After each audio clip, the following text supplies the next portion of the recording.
On Christmas morning, we found the church floor covered in mud, blood, and goat bells, and my mother was missing.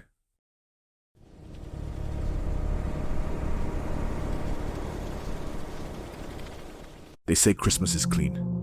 White clothes, clean hearts, new joy. But in my village, one Christmas came dirty, very dirty. It started 3 days before Christmas. I live in a small village near the forest. No streetlights, no police, only stories passed at night. Stories about old things that do not die. That year, Harmattan came early. The air was dry, the nights were cold, and the ground near the forest stayed wet, like it was breathing. On the first night, we heard bells. Not church bells, goat bells. They ran deep in the forest. Slow. 1, 2, 3. Then silence. My mother froze. She told us to shut the door. She poured salt at the entrance. She said nothing more. The next morning, old Mama Kemi was found dead near her farm. Her feet were missing. Her body was covered in mud. Her mouth was open, like she tried to scream. People said it was animals, but animals do not wash bodies and place them facing east. The village head called for prayers. Christmas must go on, he said. Fear feeds evil. That night the bells came closer. This time they rang behind our house. I peeped through the window. I saw footprints in the sand. Human feet, but the toes were long, bent backward, and the footprints were wet. On the second day, a young boy vanished. He went to fetch firewood. He never came back.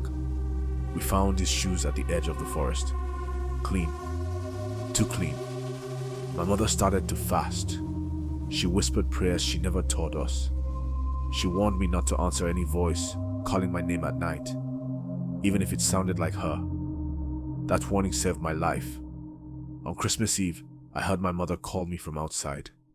"Come help me," she said. Her voice was calm, soft, but my mother was inside the room, praying. I stayed quiet. My heart beat so loud I thought it would give me away. The voice changed. It laughed. The laugh was dry, like leaves breaking. Then the bells rang again, right at our door. At dawn, the village gathered at the church. We were tired, afraid, but Christmas had come.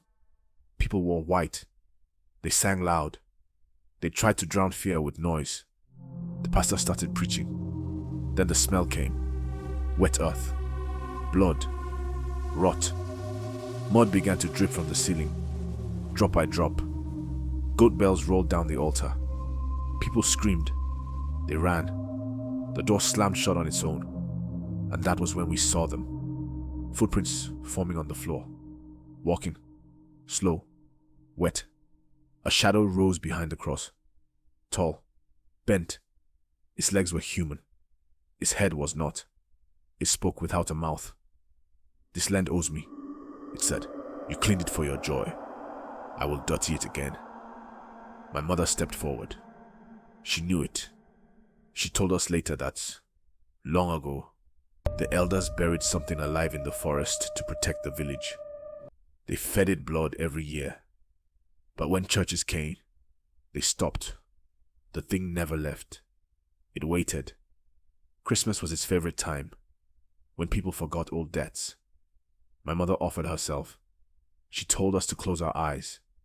When we opened them, the church was quiet. Clean. Too clean. My mother was gone. Outside, the forest was silent. The bells never rang again. But every Christmas morning, mud appears at our door. Just a little. Fresh. Wet. And when Harmattan is strong, I hear my mother's voice in the wind, telling me not to forget, because in our village, Christmas is clean for the living and very dirty for the dead.